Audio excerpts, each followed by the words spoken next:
Hello again, it's Garson, and today I feel so inspired. I just want to pass it along here. Oh, thank you, sir. Let's appreciate that. You know what? I feel like paying it forward. Here you go. Shadowheart. Oh, well, thank you very much. Well, you know what they say, what goes around comes around. Let's go ahead. Boing! A little karmic cycle right there. Alright, so we got some Valour Bards here. They're combat inspired. Inspired to murder. Okay, let's get down to it. How about we go ahead and haste you. There we go. And we'll get our sword shrieking. Terrifying. Bam. Okay, hold that, sir. Hold that. There we go. We're gonna bop it. Yeah. I'm gonna actually add some damage in there, make it even worse. Pop up those damage numbers. Little combat. So the funniest thing about that is it adds more Valor in there, so that's cool. And then what we could do is actually shoot you. Bam. Add some Bane. Add some damage. Not just yet. Not just yet. Well, ready? Add some more Bane. Add some more mental fatigue. Okay. And check it. Well, now we're gonna pop your brains. Get you steeped in bliss. Ready? Oh yeah, I love this part. Pop. Almost murdered him. Yeah, it's without the potent robes too. Interesting. Okay, so what do you got for a Shadowheart? How about you finish that guy off? He's got Bane, easy peasy. Alright, and then let's see, what can we do here? Give Gale a little more combat inspiration. And get ready for Moida. Ready? Oh no, don't hit me. Perfect. Let's go. Oh yeah, look at this. I have offhand shot with my dualies. Bang, bang. Oh, I can add some damage in there. Oh, get some more reverb. He fell down. Alright, and then let's come on over here. Get our weapon back out. Cool.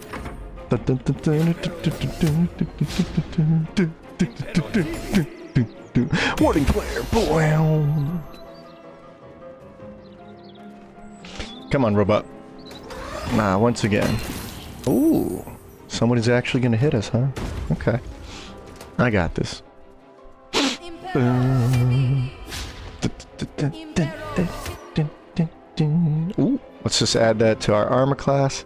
Let's see. So it needs a 21 to hit. They rolled a 25.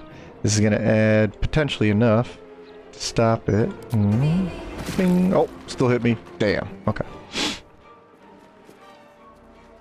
Bum, bum, bum, bum, bum. Oh, careful there. Careful there, champ. Oh my. Alright. So, this is where we can absolutely decimate them. We can use something like mini targets. Ding ding ding. Oh, no, we're good.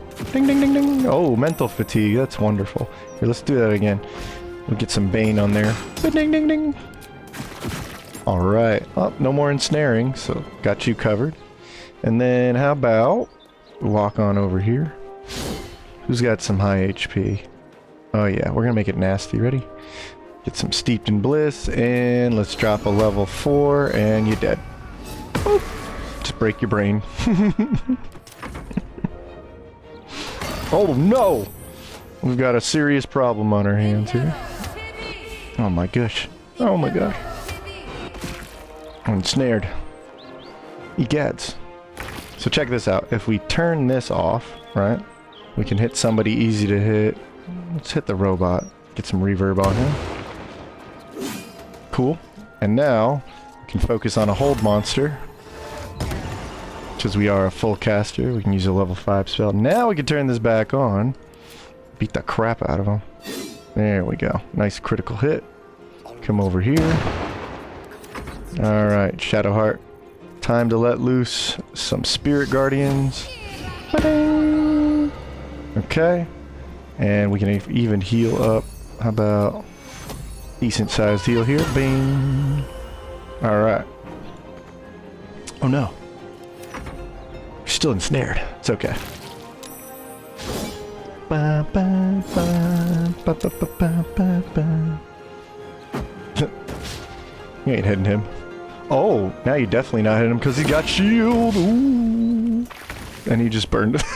Just burnt 2 crits. Okay, so let's see, what can we do now? I won't use that too badly. If we run up to the hold person, I can get a critical hit. Nice. Add some more damage, that gets crit too. Now we can critical hit. Boom. Alright, and then just built up some mental fatigue on them. Yeah, so what we can do is just kind of drop a bomb. I like this combo. Boop. Break your brain, no more ensnare. Good to go. Robot can't attack me. Also, let's give Gale some more inspiration. Ba-doo!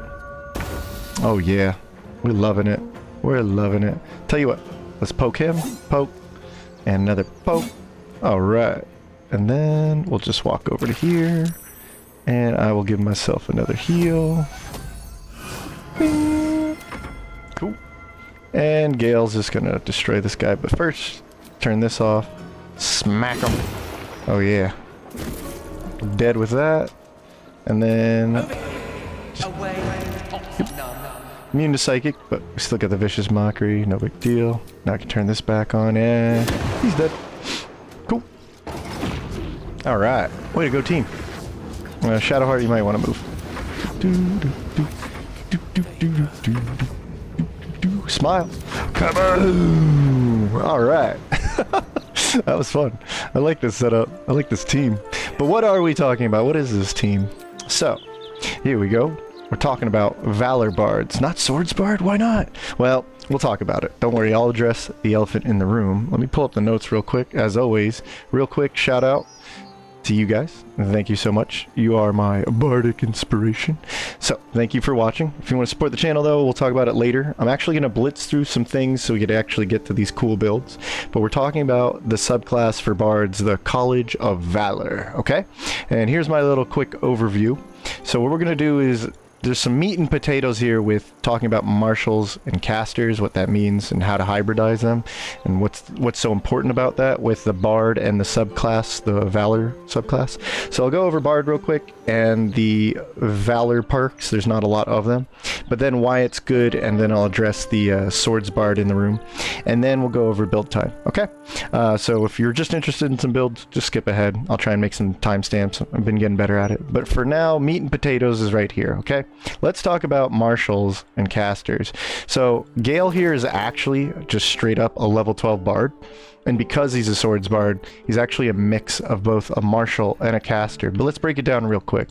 I find that I'm not like the thesaurus here or the full definition, but as far as I've read and the way I define it, marshals rely on their weapons or unarmed attacks, whether it's melee or ranged, little to no casting. Doesn't mean that's always the case. Paladins and rangers are half casters.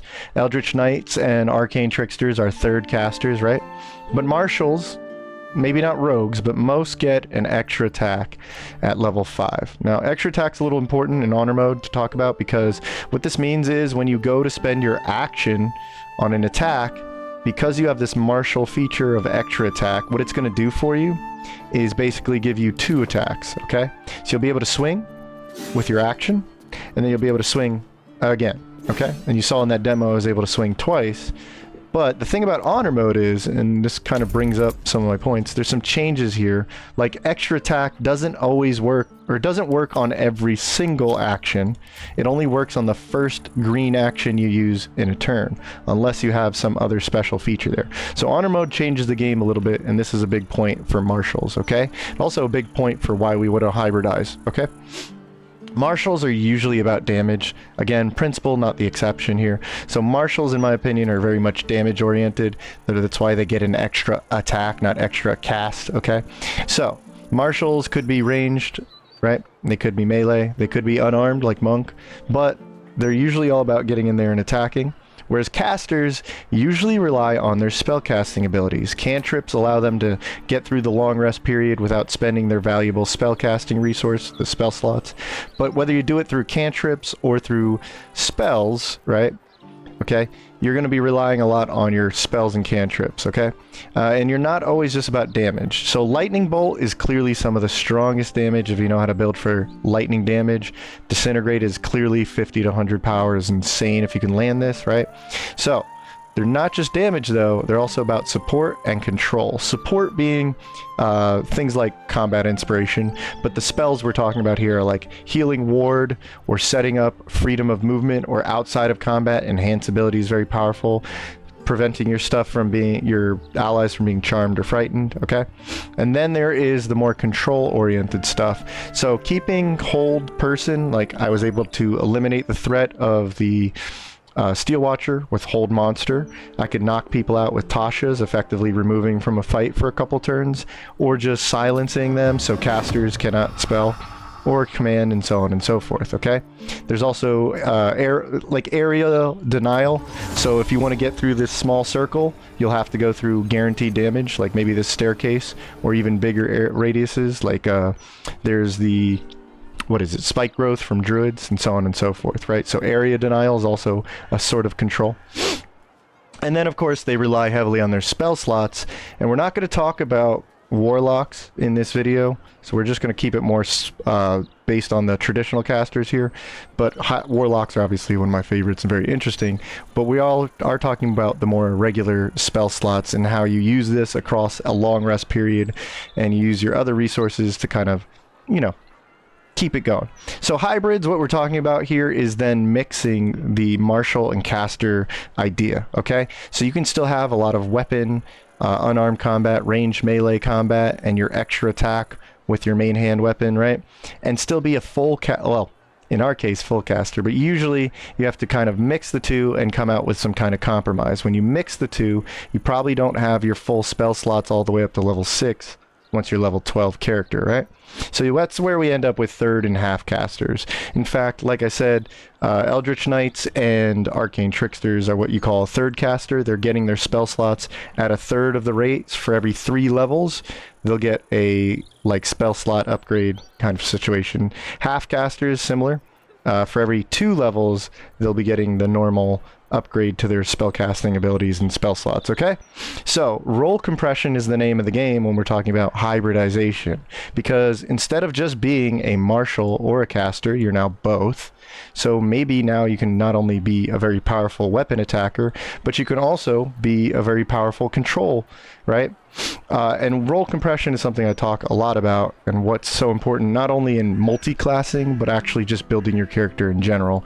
This guy right here has a lot of role compression, just to name a few. He can steal stuff, he can be sneaky and initiate, or just bypass people with stealth. He can talk his way out of fights, and after he's convinced them to kill themselves, you can finish everybody else off because he does have extra attack and he does have powerful spells to kill people with, right? And then he can just control the battlefield with hold monster, and he can pick people up with healing or even inspiring them to do more damage or stay alive, right? So role compression, pretty important. And then action economy plays into role compression a little bit, but what I'm talking about here is knowing how to use all of your actions, bonus actions, and even your reactions effectively. So because he's a martial, he actually does pretty well with a weapon attack. If anybody runs by him, he can get an opportunity attack, so he's using his reaction pretty efficiently, right? On top of that, because he has a certain ring, the Mystic Scoundrel, when he goes to attack with his weapons, he can actually cast certain spells like Vicious Mockery with his bonus action. We are able to use all of our actions, bonus actions, reactions very efficiently with a guy who's not even multi-classed in anything, okay? And it does come down to playstyle. So this is something you value more and more and more and more you play the game. Sometimes it's not always about making the strongest character. In fact, you add difficulty to the game if you want to challenge by making weaker characters that are still very efficient and have a lot of role compression, okay? Still playing your best, but maybe with weaker stuff here. But Valour Bard is not so weak, huh? So what about Valour Bard? Well, Bard itself, like I said, this is a 12 example, right? They are full casters, which means they go all the way up to level 6 spells. Okay, keep note of that for what that means with the subclass. They also get at level 10 magical secrets, which allows them to get stuff.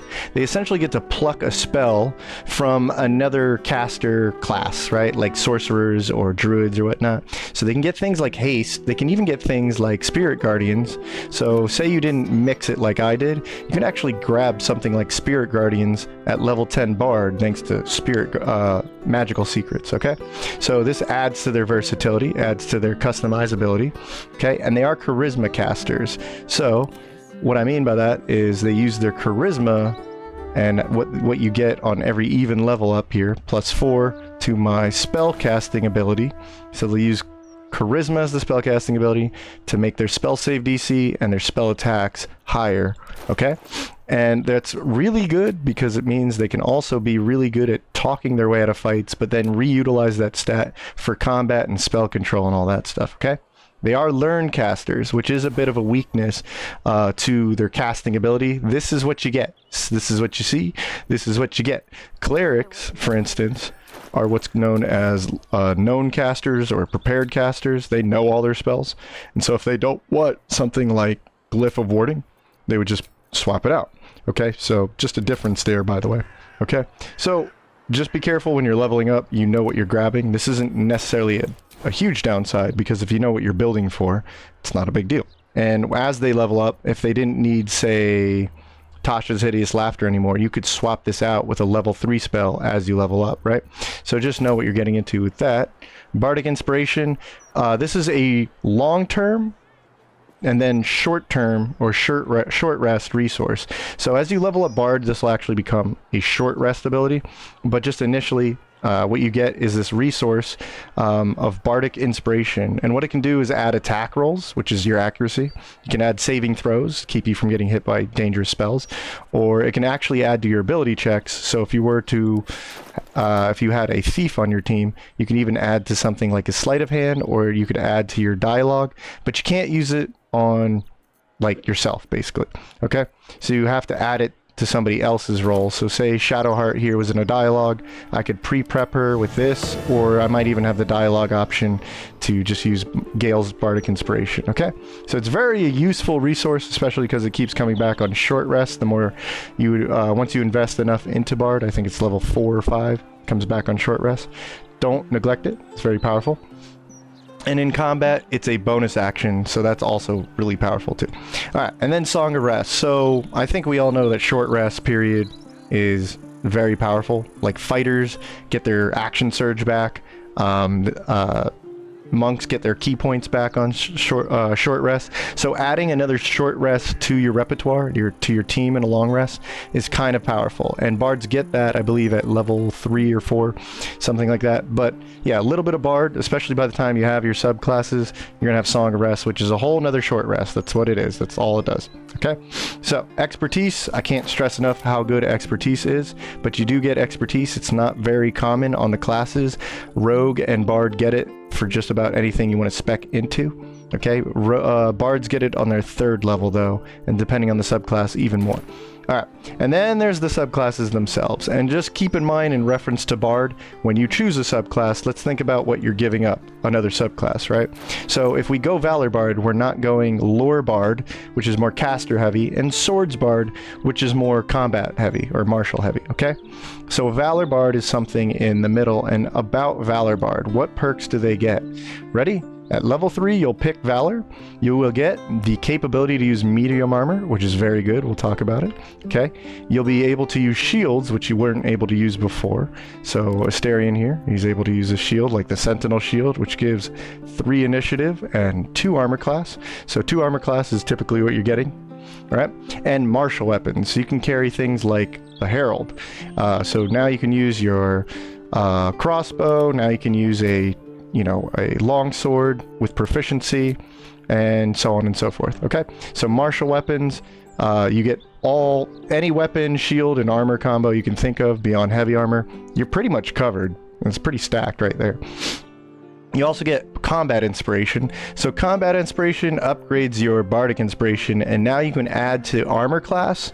So you can save somebody from a decent hit. Their armor class would get their armor class plus a 1d6, 8 or 10 depending on how much you've upgraded your bardic inspiration. So it adds the functionality of potentially adding armor class for defense or adding damage to their attack, just a one-time thing. Then you have to cast it on them again. Okay, and then at level 6 your subclass will give you the coveted extra attack. So now you can swing your sword or shoot your bow a second time with 1 action. Okay, for honor mode, that means only once per turn. So keep that in mind as well. It's a little nerf, but it's still very powerful, right? And that's it. That's what the subclass gives you. It's actually very minimal compared to other subclasses, huh? So, basically, why is it good? Now we can get into the real meat and potatoes. So the first thing is our stats are insanely good, okay? These are arguably the best stats, okay? Let me talk about charisma first off. Charisma allows you to be the face of a party. What I mean by that is these charisma checks here in dialogue come up the most often, and in honor mode where you can't just reload a dialogue or a scenario, if you hit the wrong choice, you might engage in a fight by accident, or if you don't get a certain role, you're going to be screwed and have to fight anyway, okay? Sometimes if you just talk to somebody the right way, they love you, you've gained an ally, you've gained experience, and then you can just slaughter them anyway and get more experience like me, because I'm a sweaty gamer. But the point is, charisma will take your proficiency roll. So if you have proficiency, you'll add this bonus to that stat. And I'll tell you, as a bard, you're going to get a lot of performance checks, a lot of persuasion checks, a lot of deception checks, and even some intimidation checks. And if you can roll your d20, right, to pass these checks, you'll get a flat bonus of whatever your proficiency is, plus your charisma. So these are extremely powerful thanks to charisma, and we'll talk about expertise in a moment.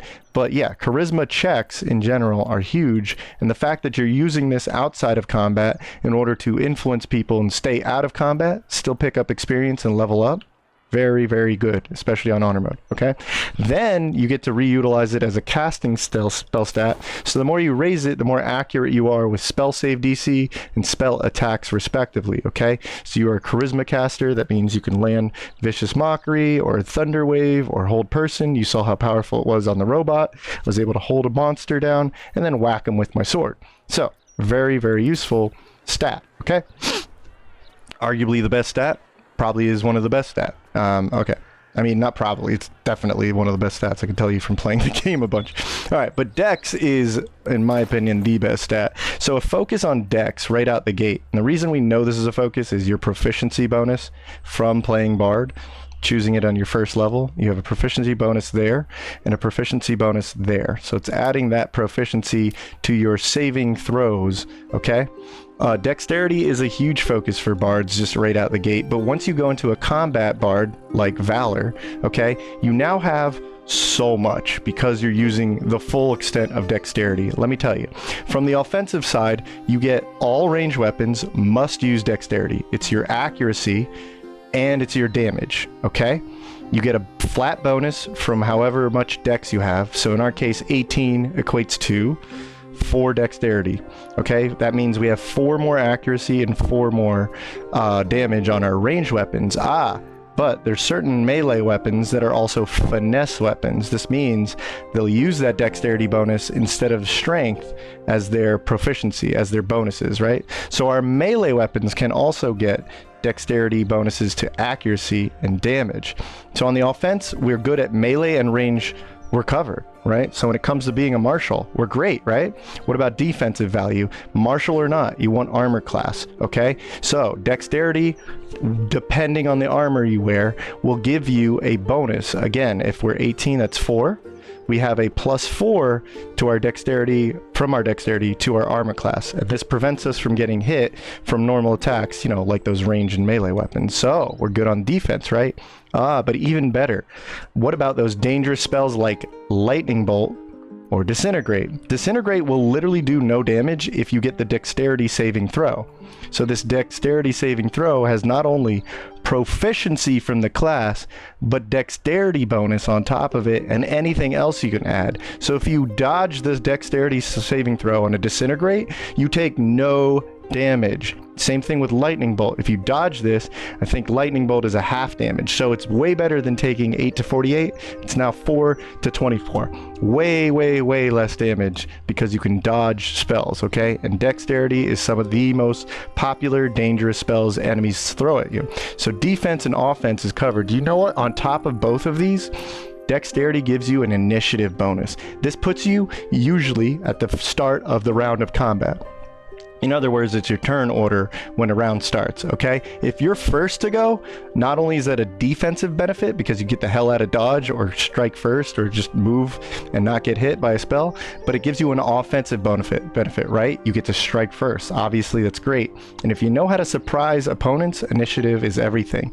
So you get to basically get 2 attacks in 2 turns of combat on surprise targets. So Dex is a loaded stat. What about out of combat? Oh my God, it doesn't stop. So if we had the ability to use sleight of hand, which gets a bonus from our dexterity, right, +4, we can steal things or even sneak around or even be acrobatic and not get pushed around, right? These are some great proficiencies, okay? But sleight of hand specifically is the reason I have 10 million scrolls. It's the reason I have arm of agility and not spend 8,000, 10,000 gold. It's the reason I can have the never misser, right, really quickly and without spending any money. Okay, sleight of hand, especially in honor mode, is extremely freaking good. Not only that, but you can disarm traps, you can open doors, you can open chests, so much more. Okay, sleight of hand is super low-key MVP in almost all of my runs. I have to usually tell myself we're not going to use it this run, okay? Just for a challenge. So Dex is a loaded stat. Then we get to medium armor, which usually hampers the dexterity bonus you get. For instance, medium armor will usually only let you get the +2 bonus rather than all of your dexterity. But if you find certain armors like the armor of agility, you'll look for exotic material. It's going to let you use your full dexterity modifier on top of this base armor class. And medium armor has that good base armor and then that dexterity bonus. If you get this deadly combo, this is why I have 21 armor class and nothing else gives me armor class here. I have great armor class for Act 3 honor mode, level 12, right? This is totally fine. And then you can focus the rest of your gear to building out your character, okay? So medium armor is some of the best armor in the game because of unique stuff like armor of agility and some other stuff that does, you know, maybe advantage on concentration. So a full caster hybrid is meat and potatoes why I think this is a good subclass, or one of the best actually. So how simple it is, it allows us to have things like medium armor, shields, martial weapons. It allows us to have our extra attack, and it allows us to have 6 level spell slots as well as all the rest, which you could take a weaker spell and upcast to that level 6 spell slot. Usually when you're mixing a hybrid, you are compromising somewhere. You're not doing as much damage with your weapon. You can't fit a feat in and have great weapon master, right? It's just not worth it. You're stuffing too much in there and you're losing out on spell slots. You're losing out on being a better marshal. Here, it's almost non-existent. This is why this is bonkers. And on top of everything, on top of this, there's everything else I said, like how good medium armor is, how good dex is. You get to focus on the 2 best stats in the game. You have expertise. It's wild. There is almost no compromise to what you're doing. It's almost boring because you're good at everything. But hell, if you want a guy who's good at everything, this is it. This is it for you. And it's because of things like expertise, right? You can pick any of these stuff and be good at it because you have a +8 bonus by level 10 or 9, right? To whatever stat you're talking about. And that makes you capable of doing anything. There's that roll compression, all thanks to expertise and all these other bonuses up here, okay? Magical Secrets takes it a step further. We can get things like haste. So you know, as a marshal, a fighter would get 3 attacks. So they get extra attack, extra attack. What that means is they go 1 swing, 2 swing, 3 swing. By level 11 fighter, you can swing 3 times in honor mode with your first action on a turn. If I haste myself, I would get another action. I could do the same thing as them. I could swing 1, I can swing 2, and now with the extra action, I could swing again, but I can also hold a person down, or well, you don't want to break concentration, but I could hit something like Shatter or Thunder Wave. I can cast a spell and use my martial extra attack, or just go all in on extra attack, all thanks to Magical Secrets. Like I said, Shadowheart, if she was a pure bard, she could actually get something like Spirit Guardians thanks to this level 10 Magical Secrets. This adds a lot of versatility to just no multi-class just because I want bard. That's insane. Then there's the combat inspiration. Like we weren't doing enough. Okay, so now you can not only add this to their saving throw, to their accuracy, to their ability check, but now they can get more armor class in a pinch. That one attack you really don't want to take, or that one attack you really do want to slam them on because you used held person, you can add a whole nother 1d10 in there, and it'll crit and double up with something like hold monster. Okay, so that one attack you know you really want to slam them, you can give them bardic inspiration and empower them. So that's just kind of wild on top of all the other stuff. Okay, it's not the craziest perk, but it is a nice little benefit for considering everything else you do. And you're extremely versatile. Okay, you can build whatever role. I could have built Gil literally like 12 different ways, and this is just a level 12 bard. No multi-classing. You could be melee, you could be focused on range. This guy can do both, by the way, so if you want to do both, you can control spell. I really didn't know what to focus in on this guy, and I still made something. Okay, so you could support, you can mix and match, you could be a roll, just roll compression out the butt. No matter what I did with this guy, almost always you can get sleight of hand, stealth, deception, performance, and persuasion expertise. So he's good at everything. He's good at everything, man. He's got good armor class, good dexterity, good everything. Oh my god. And he still has 4 initiative. We could bump this up with an initiative shield or initiative bow. It's dude, it's insane. You could take a vigilance. Oh my gosh. Then there's feats. You could choose different feats and make it even more customized, right? I took Great Weapon Master. I could have had Alert. I could have had, I don't know, 2 more stats in Dex. It's just crazy what you could do.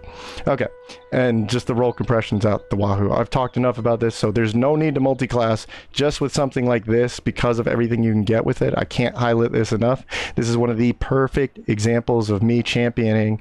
You don't need to multi-class. Please, there's already too much on this guy's plate that you could do everything and anything with just this subclass, and yet it's shadowed by something called Swords Bard, right? This would be objectively the best subclass class in the game, even without multi-classing, but then there's Swords Bard, which is funny because we're going to address this elephant in the room, okay? I might even destroy my case of this would be objectively the best, okay? So, you know what? Valor is just not, it's just not as good, okay? It's just not as good, and it's only by a slight margin. So me saying this is kind of like stupid to even bring up, but just so we all are clear, I think Swords Bard is the better subclass. Okay, it's almost on the verge of like, why wouldn't you just play Swords Bard? And I get that, and I'll try and make some cases here. Okay, Swords Bard, both fundamentally, Valor and Swords Bard are good for every reason I was talking about. Level 12, don't need a multi-class. You have too much to do. It's insane, okay? Right? What pushes Swords Bard over the edge almost too much is that your bardic inspiration no longer is about giving somebody a bonus, but rather you get the bonus. You get to selfishly use your bardic inspiration like a battle master ability so that your weapon attacks do something, whether it's pushing, giving yourself more armor class for the turn, which is incredibly broken, and then of course, yes, everybody likes to just go pew pew with their double crossbows build. Get it, I get it. Okay, cool. Not to mention, if you multi-class with Swords Bard and Valor Bard, you're still ultimately like a half caster, which is why I tried to demonstrate that with these 2 builds, right? But yeah, you have your proficiencies, right? When it comes to Valor Bard, there's one thing I could say about it. You do get shield proficiencies, and you get just about every weapon martial proficiencies. When it comes to Swords Bard, you only get scimitar proficiency, but you do get medium armor, and that's really the killer app right there. If they didn't get that, I'd be like, yeah, Valor's got something going for it overall. Okay, so probably the most loaded subclass to a deafening point. Swords Bard, especially, you can see it why people just go into it for 6 levels and abandon it. They're going for that bardic attack where they can use slashing flourish on their weapon, and then they could use 2 shots with their crossbow even on the same target. They go 1-2. We just did a video on it. I'm not going to bring up an example, go watch it. But yeah, Swords Bard, even just when you're focused on using double crossbows and forgetting the fact that you're even a spellcaster, it's so freaking loaded. And if you didn't multi-class, you could still do what I just said with the double crossbows, and you would be a full spellcaster. It's insane. It's insane what you can do with bardic inspiration on the martial side of things, and it's insane what you can do with the spellcasting, and you can still bardic inspire people out of combat. It's a freaking loaded subclass. It's insane, dude. Okay, but everyone just underappreciates it and goes pew pew. Okay, that's all they think it is. So that's a little bummer. and I'm going to champion Valour Bard today with some cool builds, so let's just get right into it. Just figured I'd address that and inject my opinion there. I actually don't have the contrarian, actually, Valour Bard is better. I'll try and show what's strengths, okay? So, it's still, compared to the rest of the game, Valour Bard is unfrickin' believable. So, here we go. Just keep in mind with all three builds, I took Actor, because if you start with 17 Charisma, you can get to 18 Charisma by level 4, and then you have Expertise in Deception and Performance, which as a bard, you're going to see a lot of performance checks, and if this is your main character or your main talking guy, he'll destroy dialogue, okay? And then Sleight of Hand, because like I said, it's extremely powerful throughout the game. It's low-key MVP every single time I run a character running Dex, and Sleight of Hand, they win the game for me. Look how many scrolls I can get, right? Look at the armor I can steal. I don't have to focus on gold. Right, the more I did a guide on Sleight of Hand, go watch it. All right, anyway, so let's just get into it. The Singing Sword, we are using the Valour Alluve. So what I'm going to do is roll back, and we'll focus on just what Gale can do by himself. No other teammates, right? That's what I like to do. As this loads in, let me explain the stats. I've already kind of gone over why Dex is important, okay? I've gone over why Charisma is important. So again, Actor on all of these builds, if we take 17 Charisma, we'll get to 18 real quick at level 4. And then you have your combat and your out-of-combat dialogue choices. You're really covered for the whole game, okay? Then you have 16 Dexterity, because that's where a lot of your stats, you're utilizing just about everything Dex brings to the table, so you should focus on Dex, okay? So, let's focus on Gale real quick. We'll have you two walk over to the corner. Go. Step quick. Now, I'm not going to explain everything this guy does, because honestly, he's just a smorgasbord. But his feats are Actor for the reasons we talked about. Face character. Dex, so you can have more dexterity, pretty obvious. Great Weapon Master is the feat I took, and since we're level 12, again, adding to that versatility, you don't need to multi-class. You can get a third feat at level 12, okay? So that adds to what you can do with this guy. I wanted to show you could have a full, powerful, great Weapon Master, two-hander, and still be a full caster is insane, okay? So, Hero Elixir, because we want that accuracy, and the more I hit, the more I build up Thunder Acuity. So if I hit people with Thunder damage, I have a set on me. Let's pull it up. Thanks to the gloves, I have Reverb. Reverb does two things for me. It's going to lower their spell save, so I can hit them with things like Lightning Bolt. And then also, because of the hat, I have Thunder Acuity. So by doing thunder damage, I'm not only building my spell save up, I'm also lowering their spell save throw, so I can hit them more easily with spells. Alright, so I'm mixing that whole Spellblade caster combo really effectively, okay? And then I also have Arcane Synergy, so if I use a cantrip, I can actually add more charisma to my weapon damage, so I have that as a way to play into it. And also I can use my cantrip on my bonus action because of Mystic Scoundrel, so I should really always have Arcane Synergy up. And Vicious Mockery, for what it's worth, will cause them to have disadvantage on their first attack against me. So I have a lot going for me. It's actually pretty basic. Valour Alluve adds more thunder damage to the attacks I do. Plus, it causes them to have sort of like a Bane effect. They have a 1d4 negative roll to their attacks. So mix that with Vicious Mockery. I don't get hit a lot. High armor class too. I have dual crossbows if I need to use like an offhand attack. So I always have a card to play with my bonus action or action. I have ranged attacks. They all use dexterity, every one of my weapons. And then I have the Drake Throat buff is how I got thunder on this weapon, but also on this weapon. You can dual Drake Throat's buff if you know how to do it with a sorcerer, okay?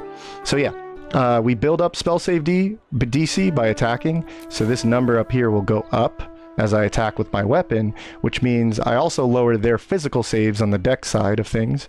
Okay, I can possibly make them go prone, which is always a good thing, right? And I can turn on and off if you drag this from the... where is it? It's on Bard, right? If you drag this down to the hotbar, you can turn it on and off at will.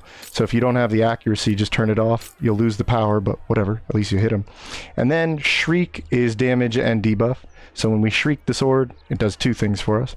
And then the sword uses dexterity. This is kind of interesting, almost like it's meant for a dex character or a bard character because it's the shrieking sword, okay? But it's finesse. And the long swords aren't usually finesse. So we have a two-handed sword that is capable of using dexterity. And freedom of movement is very low-key, very powerful. This means you cannot be paralyzed or restrained, okay? And also you just ignore difficult terrain, okay? And you snap out of the stun. So it's crazy. Okay, freedom of movement is a very powerful martial buff. Okay, so let's actually save it here.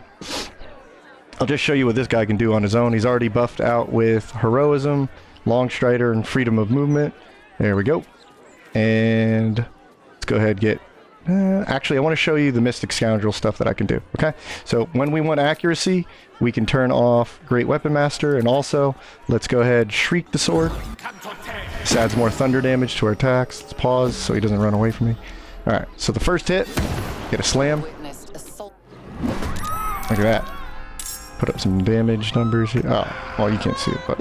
Alright, so, I hit him, right? What this does is it causes him to have reverb. One hit just cause 4 reverb, which means he's very vulnerable to spells that use spell save DC dex, right? So that lowers him. But also when I hit people, I'm raising my spell save DC, okay? And as long as I'm hitting with thunder, I can even get the spell save with my offhand or my bonus action, right? So I'm going to try and run away from him. He missed me. Good. I get to keep my thunder acuity. Let's keep him in the radius. There we go. And now, if I shoot him, I get more reverb, but I get more acuity. So that was 17, now it's 18, or 19, right?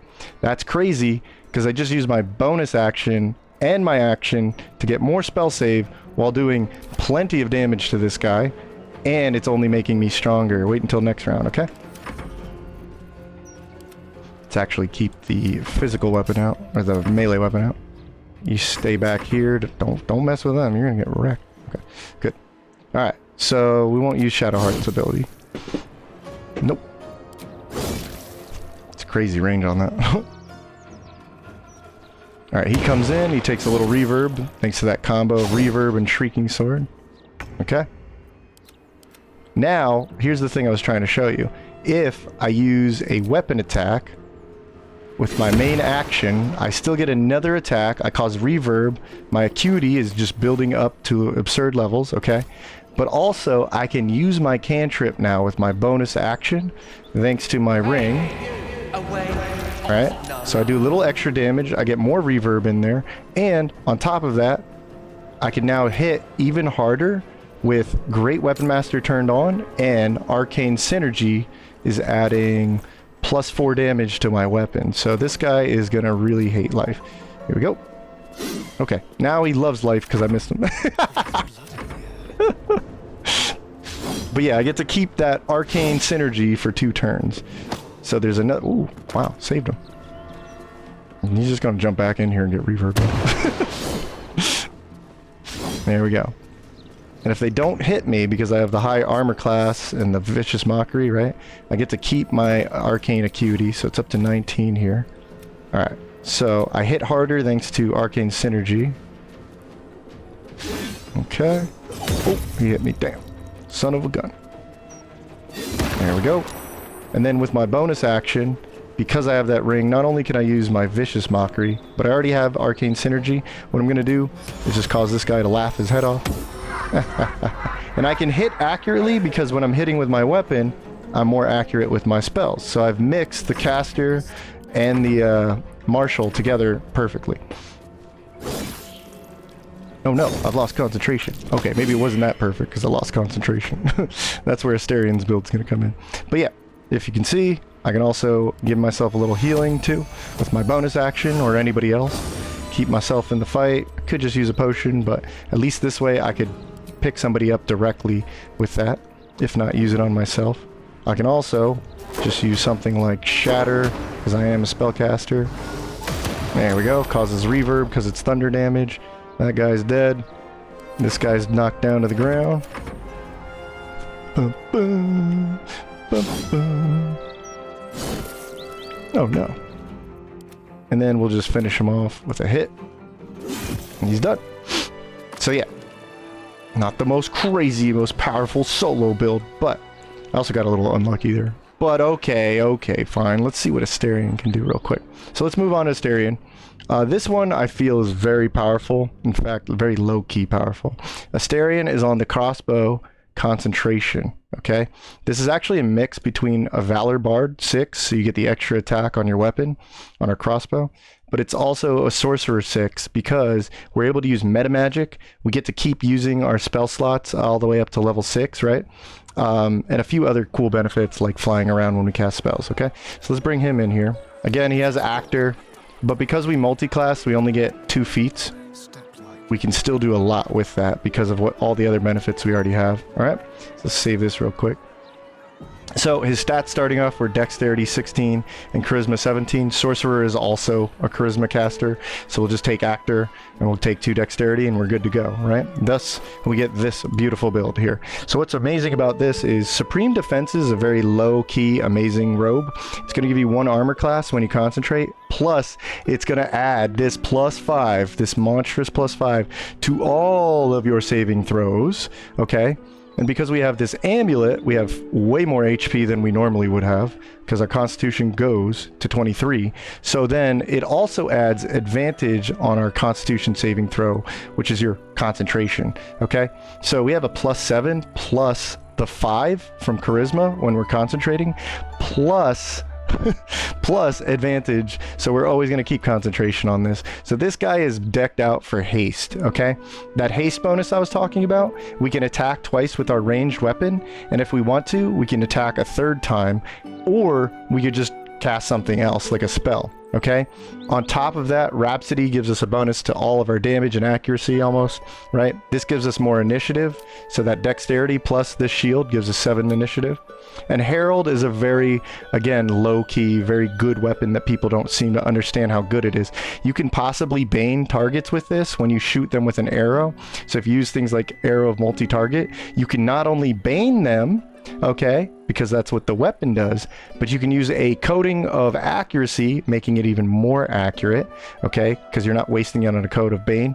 But even better than that, because of the mental fatigue gloves, if you do psychic damage, you will lower their mental or wisdom saving throws, okay? But you need to do psychic damage, so while we concentrate, we get psychic damage on every arrow shot. This is very binded, very well built together, and this is a cool multi-class, so let's give it a shot, right? Like I said, Constitution Amulet raises our concentration very crazy while giving us HP.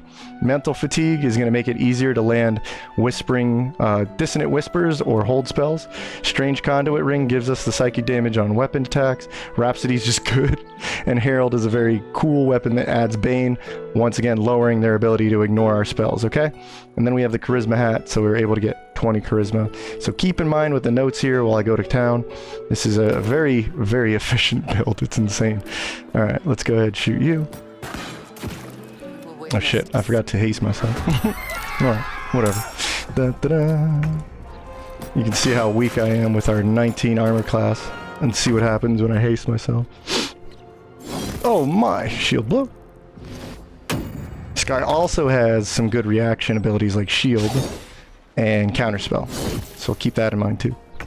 Alright, so I can't use hold spells on this guy if I haste myself, so that's okay. We have different options here for concentration, but when I concentrate, especially on haste, the robe gave me 1 more armor class, so I got to 20, and haste gives me 2, plus a whole bunch of extra movement speed. So now we're up to 70 movement speed, we can get away from anybody.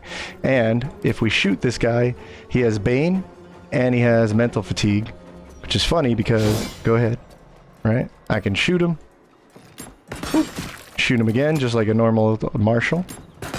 Almost killed him right there. If I had another action, I could just pop him with Vicious Mockery. Oh yeah, shield. Like I said, he has a card to play with his reaction. There we go. All thanks to that sorcery dip. Alright. So, I know that I can pop a spell with one of my actions. You're dead. And then... ooh, hit me. I can also shoot this guy with my bow, crossbow. Okay. Want to see something even wilder? I can also meta magic Quicken Spell from Sorcerer, and then drop a killer spell with my bonus action. So we have tons of cards to play with this build, and it's wild. Now, if you're wondering why I have double damage, it's all thanks to this thing. I don't even care. I can't open it. So inside this backpack gives me this resonance stone, which will make it so much easier to land wisdom saving throws, as well as it doubles my psychic damage. But since this guy is, you know, a poo-poo head who doesn't take psychic damage, we'll focus on the other side of the other team. That's concentration, that's concentration. This is not. So I can enthrall this target if I wanted to. Let's do that. Ready? Not gonna hit me. Supreme defenses. And as an archer, we're adding all the broken stuff to this build. I can use Arrow of Many Targets. Ding, ding, ding.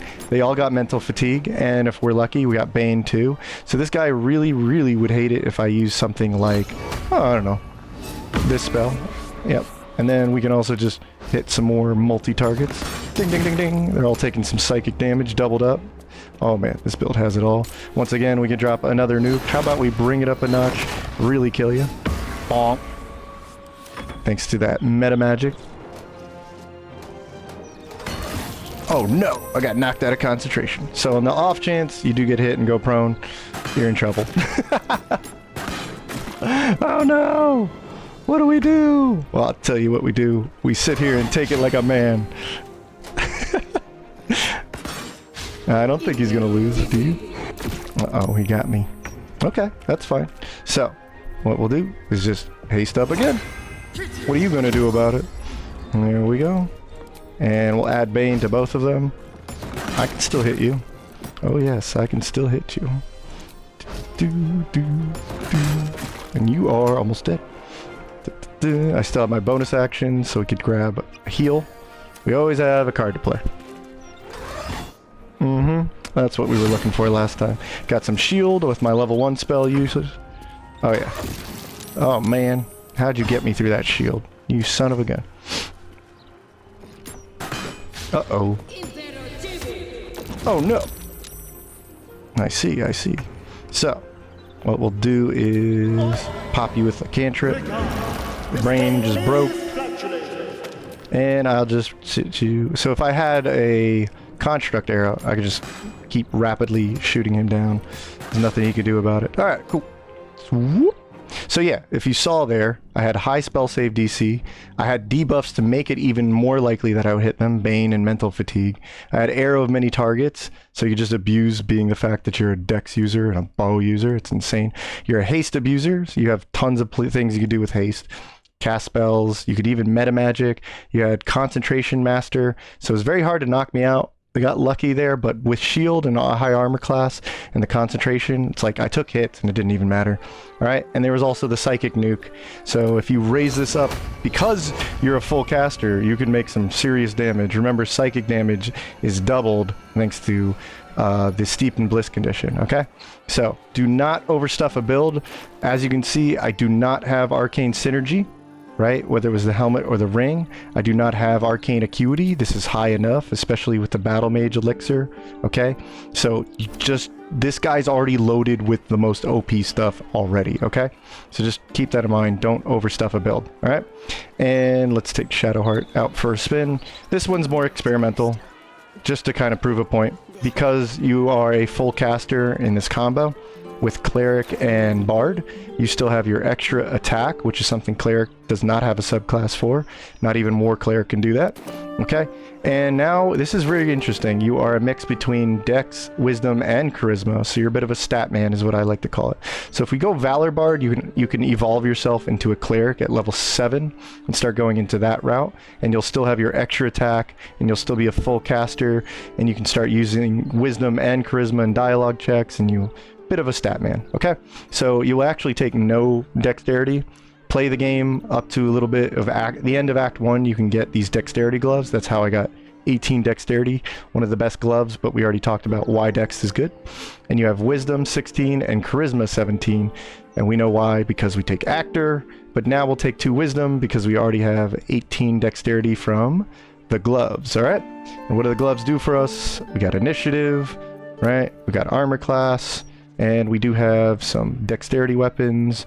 Okay, we're using a dexterity weapon, the Pelor Sun Blade, because it innately has radiant damage and it's a dexterity finesse weapon. Okay, so We build up Radiant Orbs by attacking with spells and Pelor Sun. Okay, we have the Initiative Bow. That's how we're able to get Dexterity plus Initiative Bow. That's what I was talking about earlier. And then we have good spell save DC because we have the gear like Hood of the Weave and Amulet of the Devout, right? So on both Cleric and Bard, we have 21 and 16, right? So we're always going to be able to land our spells pretty reliably without any of that fancy stuff of Acuity and whatnot. So let's give it a test drive, right? Notes here are, you're a Cleric full caster, so you can go all the way to level 6 Spirit Guardians, something crazy like that. You even have your Divine Channel Divinity thing, and you still have your Martial attack, and you have Orb support and Cleric spells. So one of the easiest things you could do on a build like this is just cast Spirit Guardians, and then just go to town. No, come here. I'm gonna get you. I'm gonna get you. Right? So both the spell and being a marshal mixed together in the heat of combat. I get my 2 attacks, right? And the spell and my attacks are gonna give me the ability to use Radiant Orbs, which keeps me and my team safe, right? I got Opportunity Attack if I need it. I have pretty decent armor class thanks to the Radiant Orbs. If you want to go over there and die, be my guest. And when people try to approach me, or when I get near them, what's going to happen is I can just keep hitting them with my passive spell doing that. Yeah, they really want Asterion. They don't like him from last time. Okay, so Asterion, if you would, just drop a nuke on this guy. Oh, yeah, he's dead.